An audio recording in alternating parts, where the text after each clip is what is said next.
Okay, I'm going to call the policy committee meeting to order. We're going to start with just brief introductions, and then I'll just walk through the agenda really quick. Mary, do you want to start? We'll just do the dais. Or... Mary Kane, Senior Legal Counsel. Liz Large, Contracted Senior Legal Advisor. Michelle DePass, Board Member. Julia Brim-Edwards, Committee Chair, Board Member. JJ Kunsevi, Student Representative. Patty Sullivan, Board Member and Committee Person. Eddie Wong, Board Member.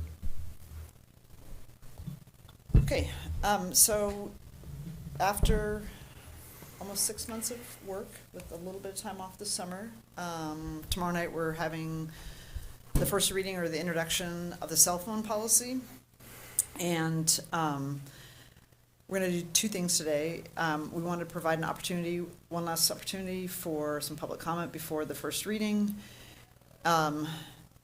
knowing also that in our 21-day comment period, we do have another significant school break that's during that time period. So this is an opportunity for any public comment. It may be a shorter meeting, depending on how many people we have signed up. In addition, I thought we'd start the committee meeting with one particular item that may be relevant for people who are going to be testifying today.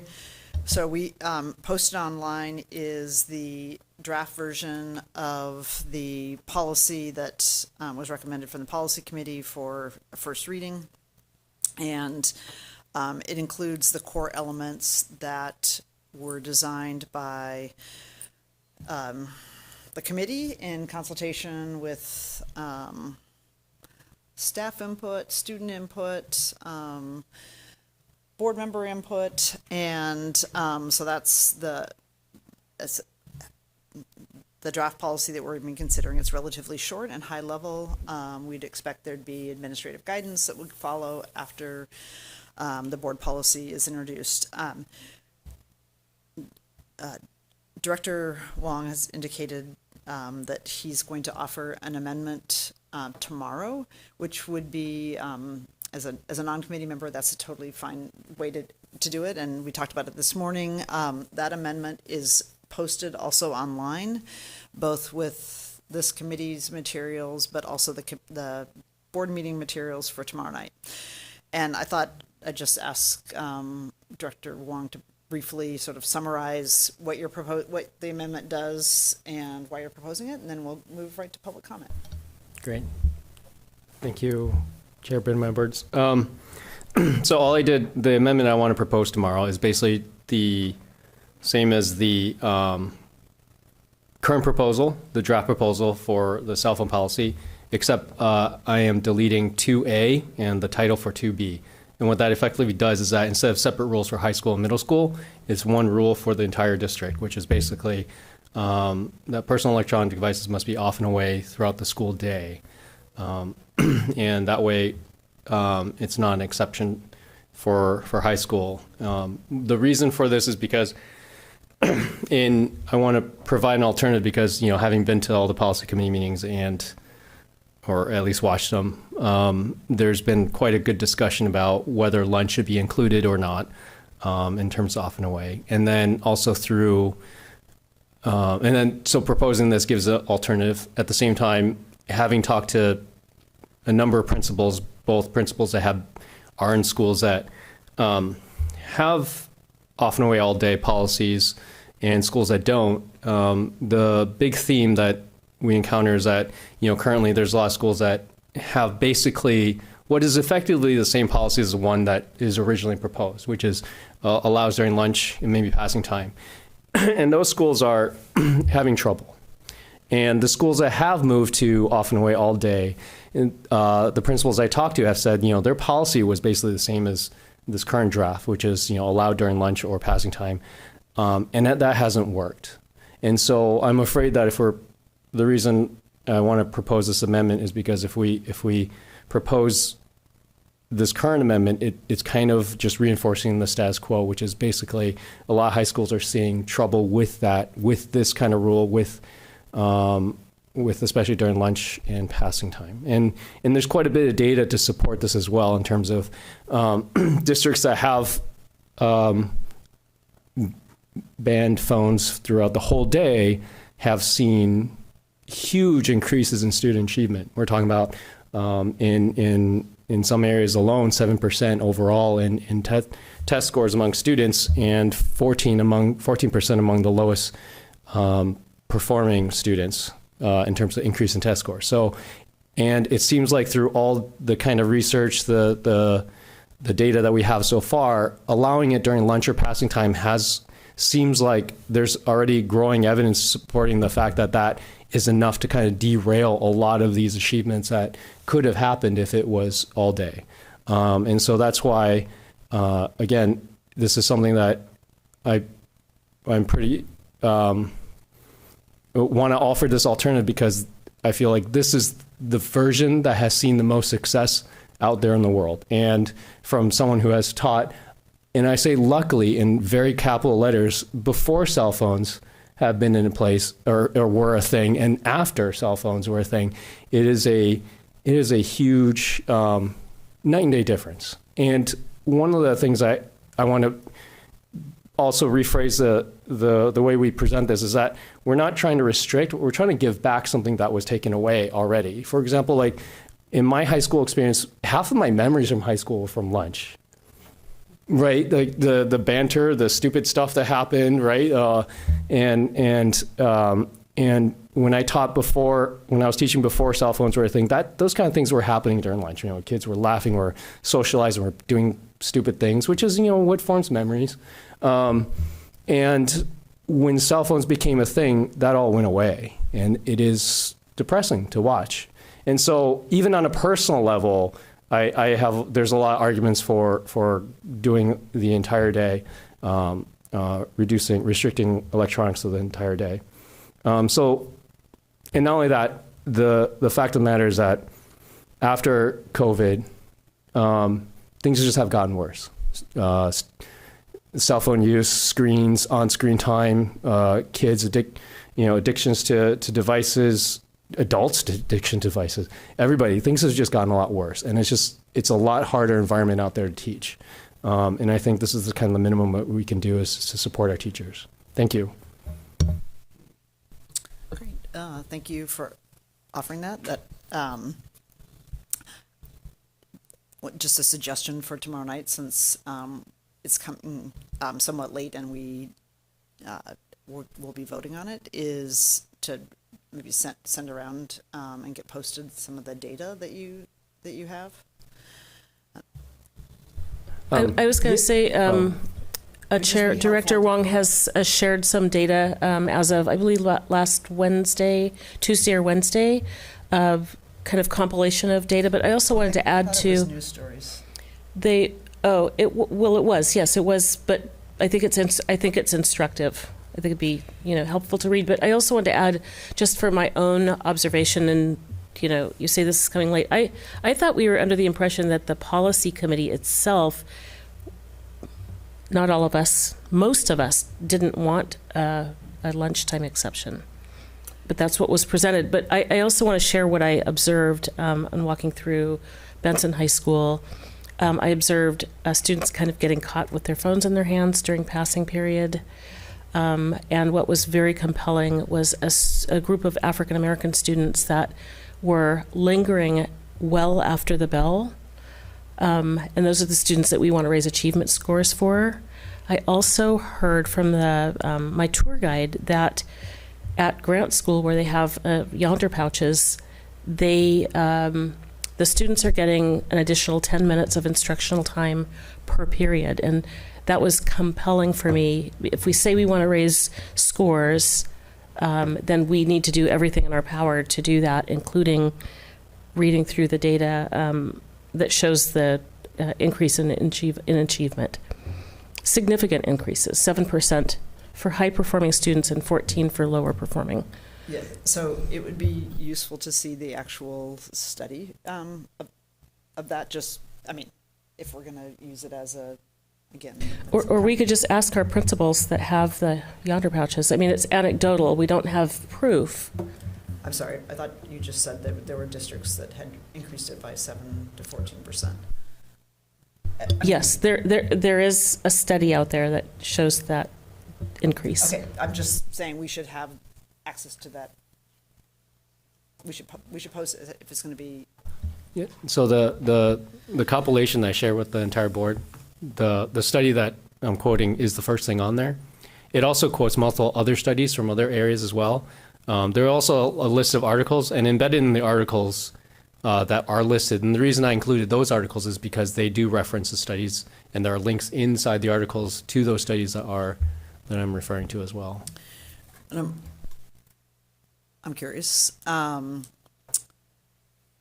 The districts that have those, do they have open campuses Yes. for lunchtime? Yeah. Okay, When I looked great. into it, yes. I also, one other thing, I did talk with the principal of Cleveland today, which also has an open campus. You know, as I was there, riding by, there's multiple students out for lunch, and no one had phones. So, and as you know, Cleveland is using the Yonder pouches this year. Yeah. Just a question, are you suggesting that the district would require all the schools to have Yonder pouches? No. Okay. I would just like to comment that of all the emails I've received, nothing has said, from teachers, have said, we don't want restrictions. They really want restrictions. They want to teach. And that's how we're going to get our scores up, is to have teachers be able to teach. Right, which is why the policy has off and away during class time. But it's really been hard to do. So in class. yes, at the beginning of the year, you know, people were honing to the idea that, you know, there were phones were not used during instruction time.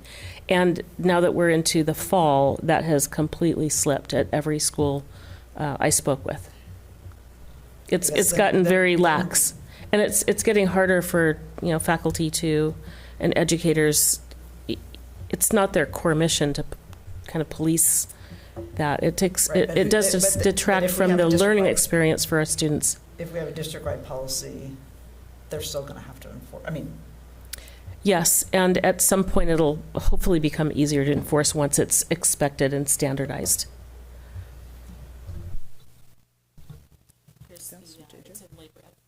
Labor economics, there's the study, technology distraction, and student performance. Yeah, one of the interesting things that in the talk with the principal at Cleveland was that she mentioned that only about maybe 50% of the students are actually using the Yonder pouches. Most of them are either just keeping away, turned off, or left at home. And part of that reason is because there's now a culture of not having it. And that was a big drastic change that they've seen there.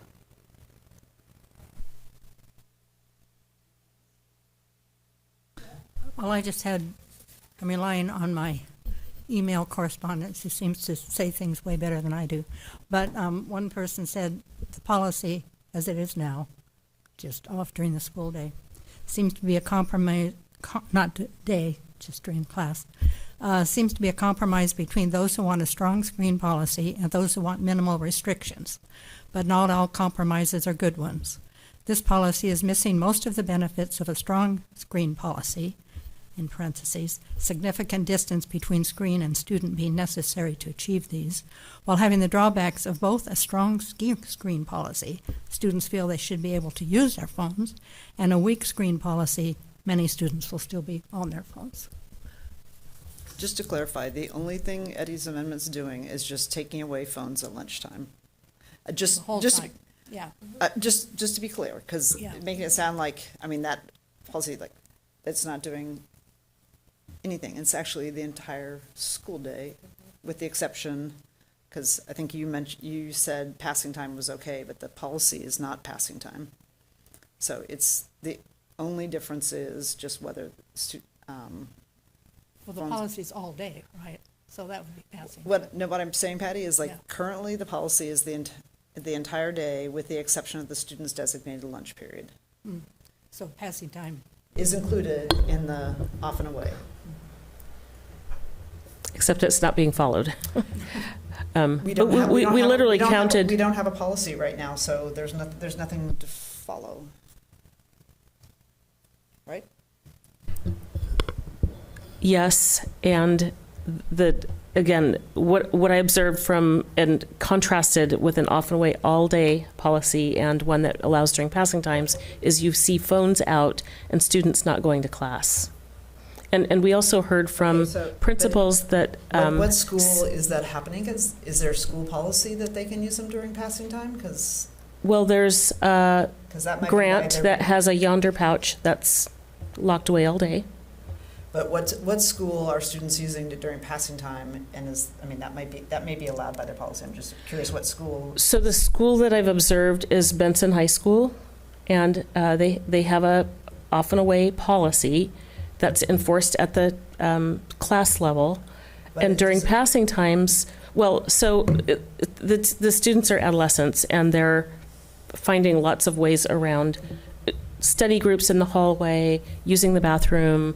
So they're Well, I being guess used. my- It's like an addictive substance. But my question was, is Benson's policy that you can't use it during passing time?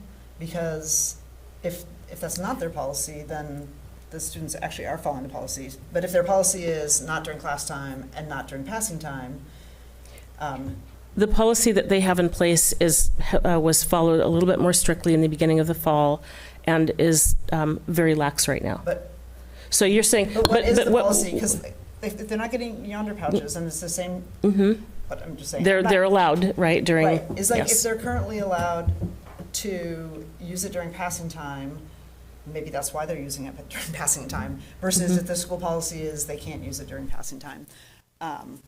That's very, very hard to enforce with a student body of 1,700 to 2,200 students. But If that's, the hallway. but that's what we're, The, that. almost the entirety of the principals I talked to, including Principal Watkins at Cleveland today, this morning, said that lunchtime was when they saw most of the issues around cell phones happening, in terms of, taking photos and using it inappropriately, bullying, video, and then spreading misinformation from embarrassing events that happen, like almost all those issues. And so the principal felt very strongly that during lunchtime was an important time to not have it.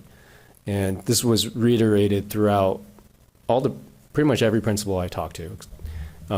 And I think the issue here, is, I want to kind of back up a little bit, because, we start arguing about the minutiae about, like the minutes, like, oh, this minutes you can.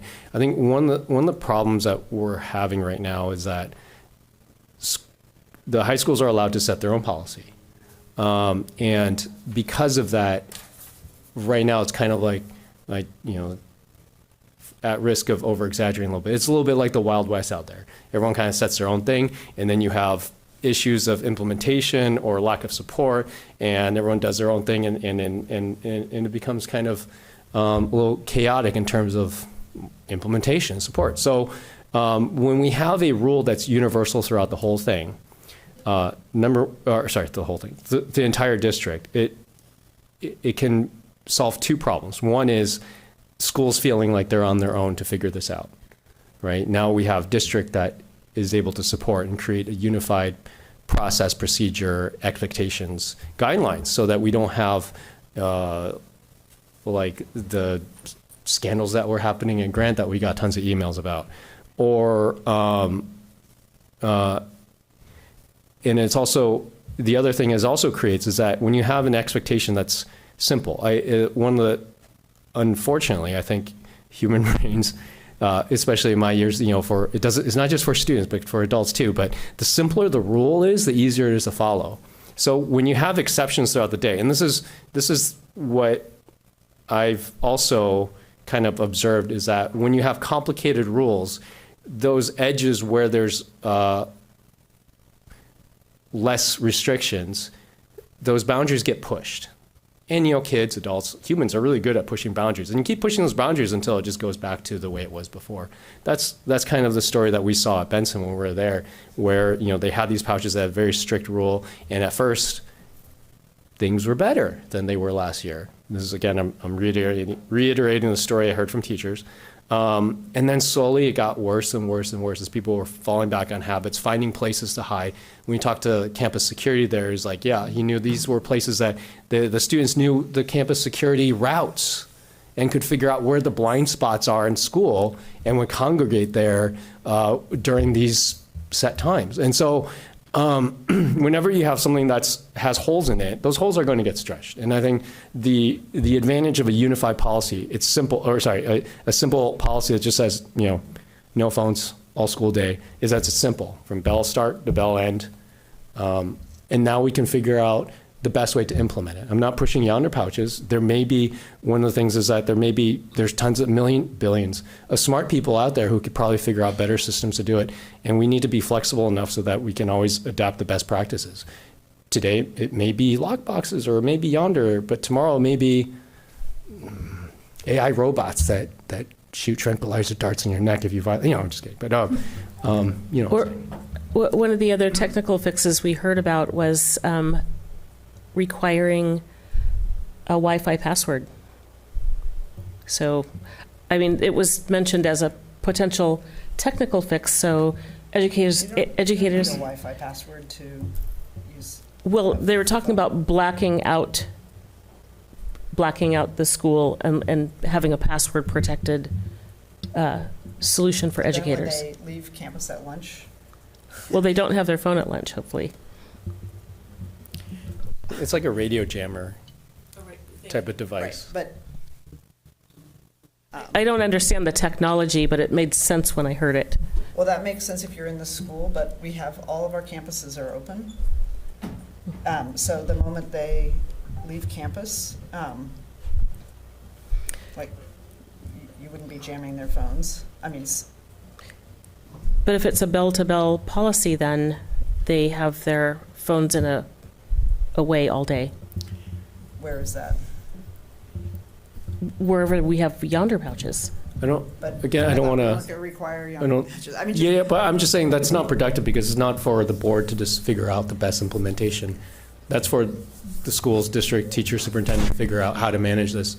It's our role to set policy and guidelines so that and direction. And again, in the future, 5 years from now, people might figure out an even better way to do it.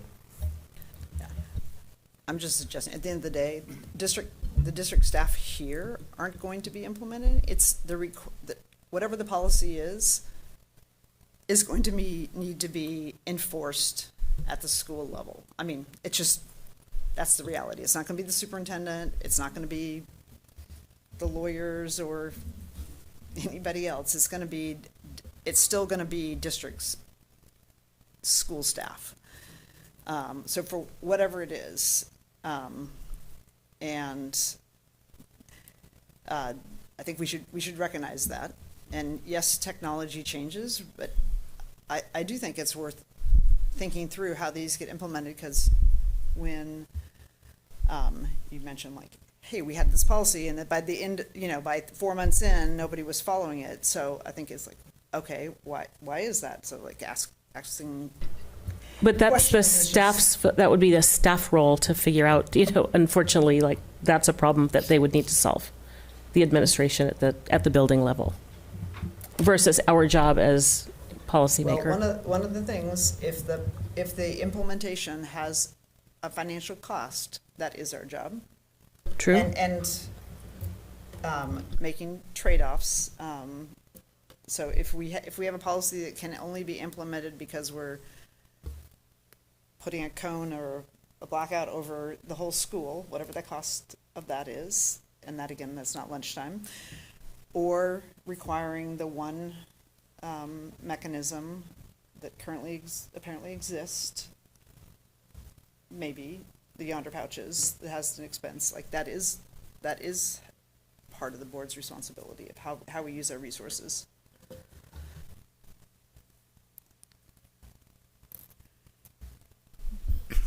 It is, but we're trying to make the policy that's best for the kids, right? And then we got to figure out how to implement it. But if we keep saying, oh, this might happen, that might happen, that might happen, we're not going to get a policy that works. I mean, this may not work, but at least we have a policy that we're working toward. Right. And I will say, and I want to just go back to the very beginning, when we started this, we decided to have a district-wide policy, so nobody should say this is the status quo, because it's not the status quo. Let's just be clear. The difference between the proposals is fairly small, and I would say, and we'll have the full board can consider it tomorrow. I would also say that we initially told students that there was going to be, we were going to ask them what they thought, and we weren't going to give them an option of something that we weren't going to, that we weren't willing to consider. And so we fed very clearly that it's not a choice of like, do we have a district-wide policy or not, right? And we didn't say, is it okay to have them on the class, on class time? Because we'd decide like, those are things kind of non-negotiables. But we were going to ask the students what they thought about sort of the spectrum of things. And the students had a point of view. And so I think while we've talked about staff perspectives, we've talked about board perspectives, I also want to provide, and JJ, I don't know if you're comfortable, if you want during the public comment period to have some way for students to share their perspective, whether it's on the amendment or just the underlying policy, because I'm not sure everybody likes the underlying policy as it is, but I do think we also need to include students in the discussion. And again, it wasn't so much, I think everybody started with like, absolutely not in class time, and we need to have a district-wide policy. And from there, there's some variations, or people have different perspectives.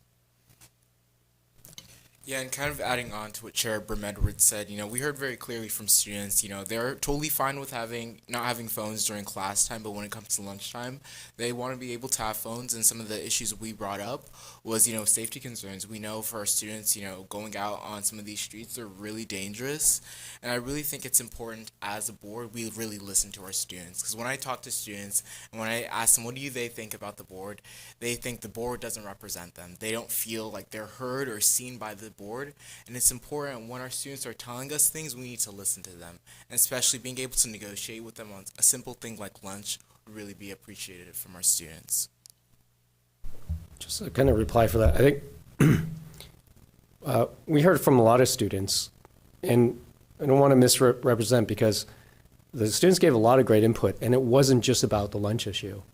It was about a lot of other things, about the implementation, about how things, people have gotten around it, the issue of respect in terms of trying to enforce a policy or a practice.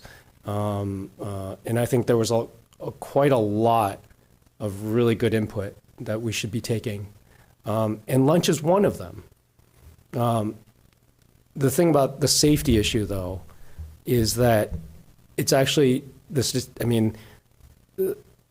actually statistics on this about using your cell phone when you're out and walking about in the city is actually more dangerous than people who don't have it. So I don't know. I'm just, I think there's the desire, there's a lot of great input. Lunch is one of them, and I just want to reiterate. When I read through a lot of that, or when I looked at a lot of that, the feedback, lunch was one of the many issues. At the same time, there's also the desire, like what you want versus the reason behind it. And I feel like sometimes there's a disconnect between the reasoning and the desire. So I just want to be clear that there was a lot of input, and I think we do need to continue to get student input in terms of how to implement this best so that students feel that it's done right, that it's done well. Yeah. I want to add that we did get some parent input from Grant High School. They're also an important stakeholder group. Survey when I'm looking for the number, but the 82% of, I believe, 168 responses 82% believe Grant's Yonder Pouch policy has had a positive impact. 6% say no impact. 12% say it's had a negative impact. All 168 respondents are Grant parents and caregivers, except for one whose student has already graduated. And so I think, we do hear from people, and we tend to hear from people that are loud and that can make meetings and know how to provide comment. And but we know that that's not everybody. And so I think there's a lot, we're trying to balance here. I think that since we know and the data shows that cell phones are addictive, I would expect that someone that's addicted to a thing wouldn't gladly give it up. And I've raised teenagers myself, and it's hard at the dinner table to get the phones out of their hands to have a home-cooked meal. So that's anecdotal, but I want to just remind everyone that there are lots of stakeholders, and all of the input's important, and how we use that is important. There's lots of voices to be heard. Is that disaggregated by any particular demographics, or just the people who responded to it? So you're getting to like a confirmation bias, and no, it's not disaggregated by race, by income, by grade level. It's a pretty simple survey. Okay. I think I'm going to move to, thank you for sharing your amendment. We're going to move to public comment. Go ahead, Ms. Bradshaw. Okay. We have 2 people in person and 1 virtual, so I'll call the people in person first and then move to virtual. Carrie Zambrano, Jamie Humberg. You can go ahead and come up to the... Sure.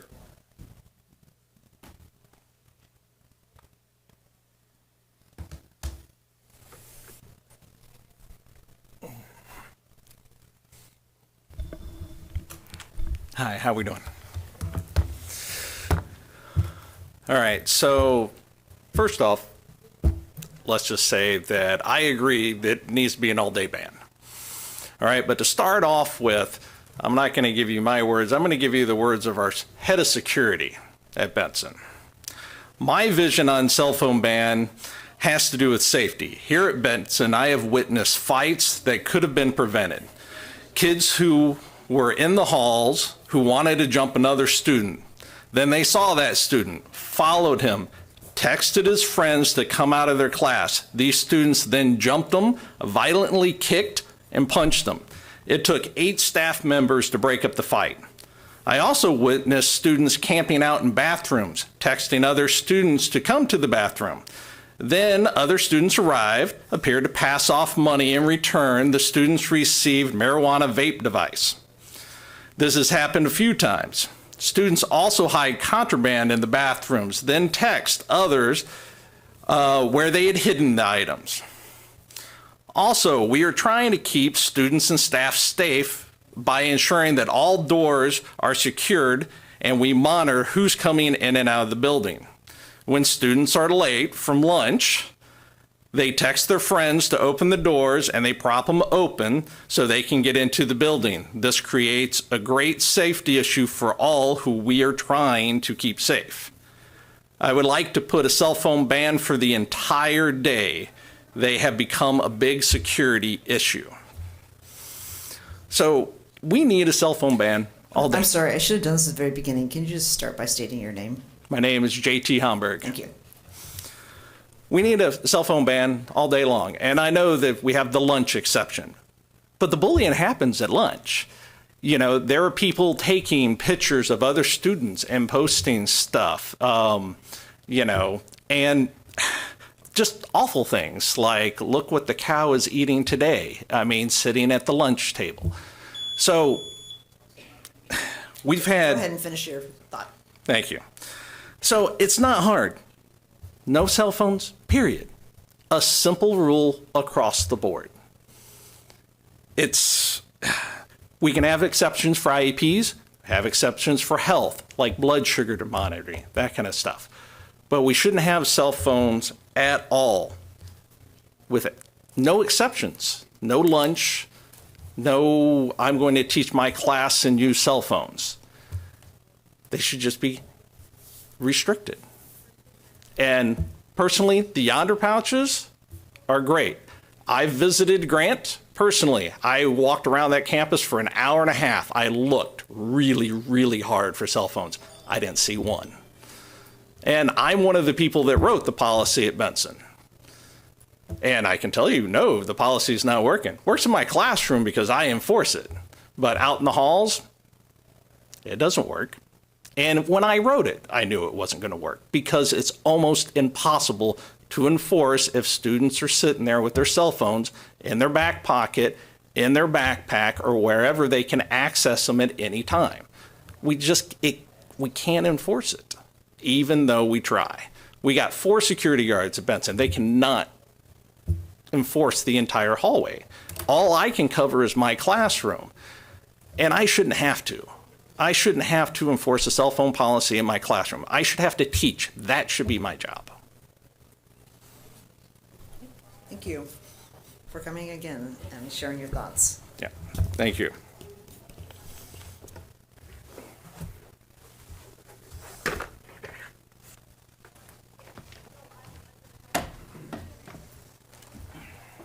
And if you could just start by saying your name. Yeah.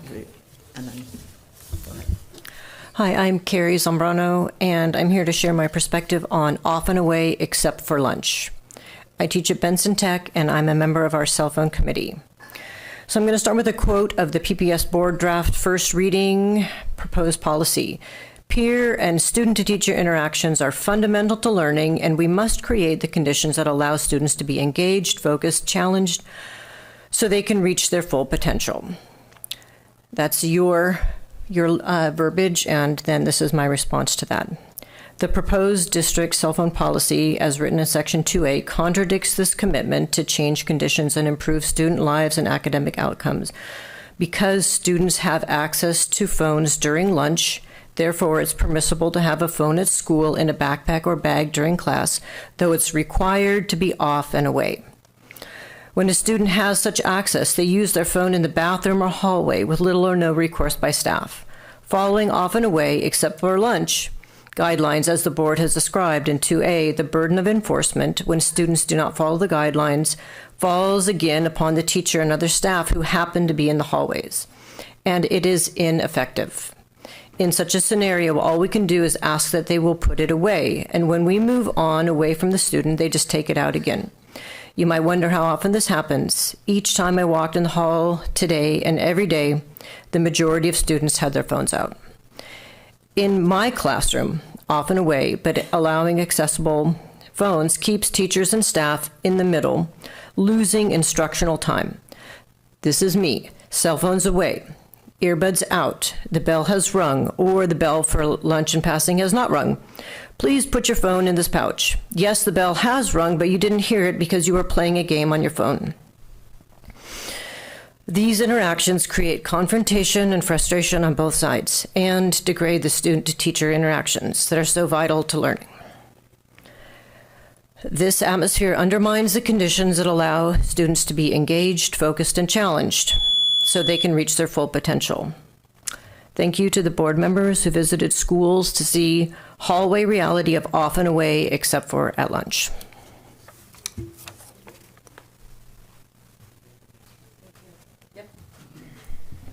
I'm wondering if it should say locked and away instead of off and away.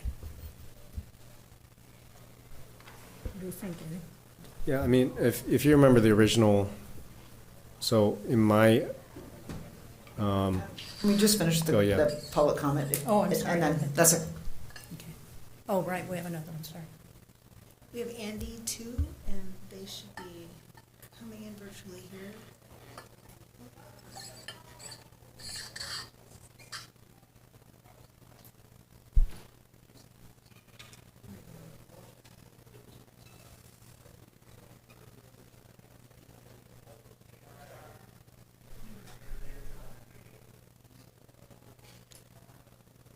Hi, can you hear me? We can. Go ahead and introduce yourself with your name, and then go ahead and share your public comment. Yes, hi, this is My name is Andy Tu. I am a senior at McDaniel High School. Go ahead and provide your public comment. Okay. So I believe a lot of the phone pouches and just restricting it for the whole day is like really excessive.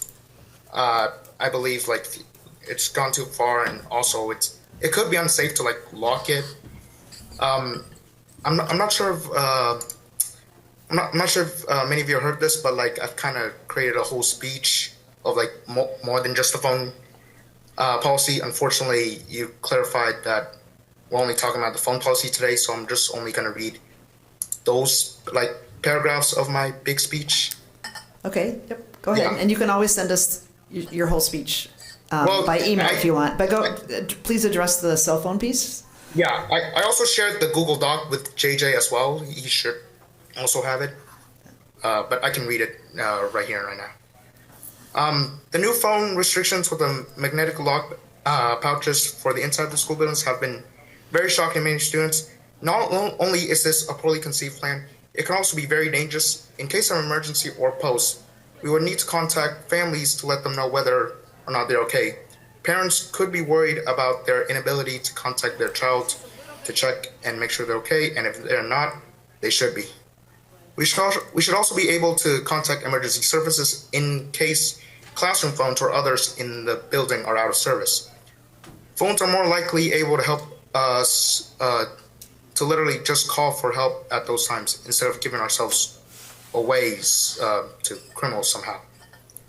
For some reason, students in other schools like Grant are saying yes with the phone ban, but me and my friends at McDaniel see the bigger picture. Yes, I saw that video on the K2 News YouTube channel, and I hope you also saw it as well. I'm also not afraid to call out Portland or its other news channel, Fox 12 Oregon / Good Day Oregon, who with such a large number of viewers at home should not make their opinion sound like a popular opinion or an exact fact. I agree that there's been a problem with students being distracted on their phones.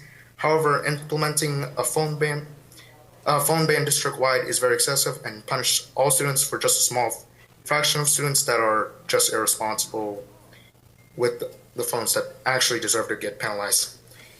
In McDaniel, most students are responsible enough to put their phones in their own bags, and we will still need our devices for educational purposes, such as researching and scanning QR codes.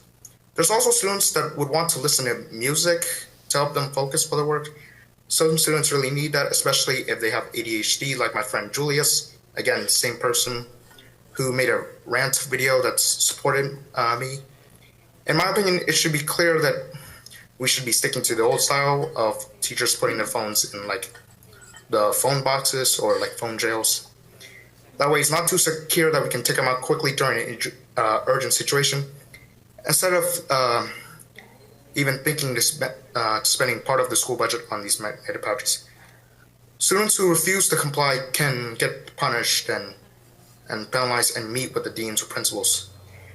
You just said we are facing budget cuts, and yet the pouches are what we're spending our part of our budget on. They're going to be money towards them, and like instead of putting it into better teaching tools and supplies, as well as improving the classroom environment. So, yeah. Thank you, Andy. You're welcome. And we'll also get from JJ the rest of the speech. Yeah, thank you. I just want to respond also, I think, I'm Just sorry, really- can we just make sure that we've had all the public comment? yeah. Yes, that is everybody who signed up. Okay. So Go ahead. I think we do take student input very seriously. And I think one of the things that has been highlighted in terms of the worry about an all-day ban is that safety component. Now, there's two separate things, right? There's one is allowed during lunch and one is safety when you're off campus, right?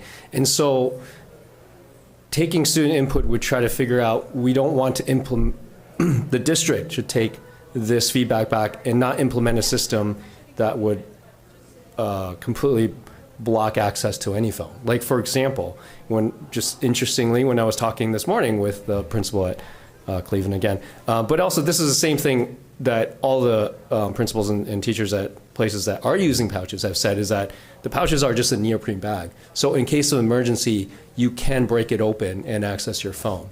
And that was important to them because when they have an open campus and there is something that happened off campus where they do need a contact, they can easily just rip open the pouches and get at their phone. So I'm not trying to say the pouches are the answer, but one way to take in the student feedback, thank you for the public comment, is the concern about safety. And one way to implement that is to make sure that we don't implement a system where your phones are inaccessible when you're off campus. And I think that is an important thing. The policy that we're debating right now, yes or no during lunch, I feel is also a separate issue, right? Because the implementation of it depends on how the schools in the district want to do it. And that needs to have student input. From a policy perspective, the policy is just a direction. And so I just want to kind of acknowledge that your concerns are heard, and we should be paying attention to make sure that we don't implement any system that would put any student in danger. Thank you. We said we aren't going to talk about how it gets implemented, but I guess the only scenario where I'd see that student safety is addressed is if you bought the Yonder pouches, because all the other solutions are not ones where you're carrying something around that you can rip open. So I mean that example of you could still be safe if you're downtown Portland or you're at Lloyd Center or whatever it is that you're doing off campus. I mean, I never stayed on campus, and my kids didn't either when they were in high school. You had cell phones when you were a kid in high school? No, I'm just saying. I mean, I'm just saying. You left campus. You survived, so. I didn't to interrupt, my bad. I was saying, most of our kids leave campus, and you do have, I mean, my kids, generally students do, and the solution that the example you just gave, like they'd be okay but that relies on having a Yonder pouch, and I do think, again, it's a budgetary decision. So say, for example, so I also don't think we want to, I don't think we want to have a policy that we don't try and enforce. So to say, well, it's in a direction, but maybe we won't enforce it or enforce that piece of it. I don't think that's how we want to start out. But again, I think it's just a policy call of I don't think there's any disagreement of that for the vast majority of the day. I think the board has been pretty clear, and we will have a discussion about what to have to do about lunch, because that seems to be the last piece. And Director Sullivan, you wanted to raise the issue of locked. I guess I'm not understanding what locked means versus off. So yeah. Well, it would be in either a locked box or a pouch.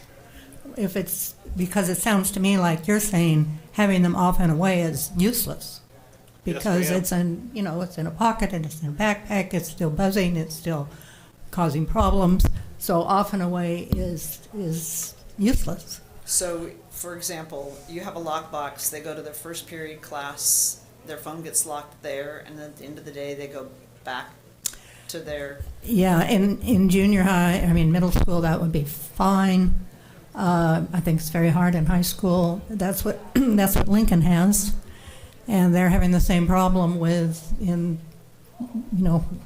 at breaks and lunch. Kids have all. I guess I'm just trying to understand if you're saying. So they have to move it. They have to go to another class, put it in another lockbox. That's still better than having it ring in your backpack. I guess but it's I'm not trying great. to understand. But if you were saying locked away and all day, they just go someplace in the morning, lock their phone there. They don't need to, and then at the end of the day, they go back and get it. That would be ideal in my perspective, and So it would work a big fine. locker I think. room. Well, I think- just Yeah, maybe their first period class. So Director Sullivan, to help with that issue, because I was thinking about that too. So if you remember from the original one, so in my amendment, I crossed off the entire 2A, which is the high school specific one, except for one sentence that says, so that the devices cannot disrupt students or the learning environment. And this is the one that, thank you, Director Brim-Edwards, that I suggested be put into the language. And it was, I'm and so I surprised you're didn't. deleting your own amendment. No, I deleted 2A, but then I copy and pasted that into B. And so right now it says personal electronic devices must be off and away throughout the high school. And then I added that part back in so that the device cannot disrupt students or the learning environment. So that is a standard. So if it's in your backpack and it is put it away in a way that can disrupt the student mentally, you can interpret it however you want. So in this way, you can be as strict as you want. So if it's ringing and it's disrupting your concentration, that's disruption, and that can't be allowed. So that the reason I put that sentence in there is so that it allows as much enforcement as you need to make this work, if that makes sense. And if it were off, because the worry about buzzing or yeah, exactly. So if it's buzzing all day, that's disrupting the learning environment. The issue I have with the word locked is that, again, 3 years from now, someone might discover a better system, right? If some pouch companies are making tons of money right now, you can bet in the free market, people are trying to figure out better ways to do this, and it's a big market for it. And having any specific language that says how to do it would be worrisome, because then it may bar us from a better method in the future, if that makes sense. Okay. And that's the reason why I was adamant about putting so that the device cannot disrupt students. And in the research, some of the research I've read, it says it's disrupting them just by having it close, because they're waiting. Exactly. They might come in a minute. And it's scary to me, and I think we're giving the students something by taking them away. I know they don't see it that way, but we're the adults in the room, and I think we have to be strong and maybe not liked. And I'm comfortable with that. I think that what gets me is if we have the ability to raise student achievement for the kids that we don't serve well, we should do that.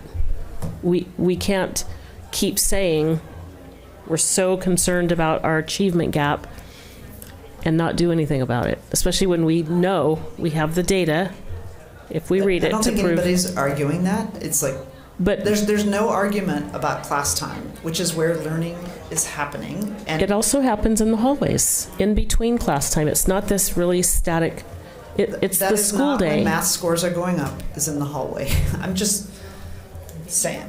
I mean, I don't want to argue the point with you. What I'm saying is we can't both say that we want to increase achievement for Black and brown students and allow what we hear from people that work in the building, administrators, that the times that the bad behavior that we'd like to discourage happens is during lunch and passing. But you're representing that math scores are going. I don't want to argue. I'm just saying we have a tool that we could. You're implying that having a lunch exemption is you're against improving student achievement for the students who haven't historically been well served. Because I'll just share what I saw with my own eyes. If I can just, I saw a group of Black and brown students missing the bell by a good amount of time.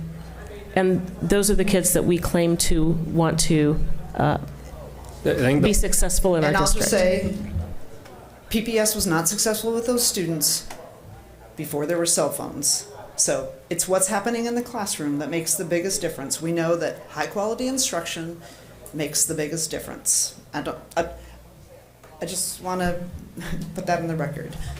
And also for the record, teacher practices and standards and curriculum and understanding of how education also improves. And teachers are constantly improving. How we teach today is way better than how we taught 20 years ago. Is it perfect? No, we still have a long ways to go. But the issue at hand is we still need to talk about reality. If you go visit Benson, you go visit Franklin, I mean, their principals are talking about how to get yonder pouches because things have gotten so bad. They've gone bad again. And And then you look at the schools that are seeing success as the ones that have adopted the patches or an all-day policy. And the issue is enforcement, and enforcement in reality. So like if you have exceptions here and there, that's the policy that schools have. The reason I use the word status quo is pretty much every high school, almost every high school in our district has the exact same policy before this year, which is basically off and away during class. And that has not been enforceable. And the ones that have seen success in enforcement and reduction in teacher stress and decrease in referrals and discipline issues are the ones that have gone all day. And that pattern seems to be repeating itself nationally as well. So when we talk about the UK, for example, the entire country used to be off and away in classrooms. They've gone to all day. And they're the ones that have seen the greatest increases. And in districts across the country, same thing. We have the same pattern where the schools that have gone all day are the ones that are seeing success. The schools that have not are the ones that are falling back to old patterns. And again, it's not about, we're arguing about lunch, but the whole point is that we need to argue about reality, what has worked and what hasn't. And so far, all the evidence that we've seen so far shows that the all-day one seems to be the only way that works.